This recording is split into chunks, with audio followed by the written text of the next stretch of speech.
లంకకు వెళ్లేందుకు వానర సైన్యం వారధి నిర్మిస్తుంది. మొత్తం అందరూ రాళ్లపై రామా రామా అని రాసి భక్తి పారవస్యంతో నీళ్లలో వేస్తున్నారు. చివరకు ఉడతలు కూడా ఈ రామకార్యంలో భాగమైనాయి. ఇంతమంది అలుపెరగకుండా శ్రమిస్తున్నారు.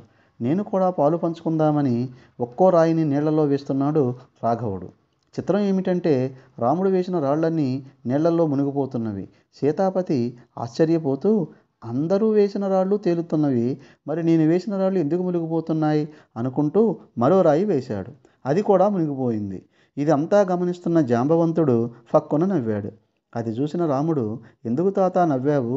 నీవు పెద్దవాడివి కదా, నీకేమైనా కారణం తెలుసా అని అడిగాడు దాశరథి.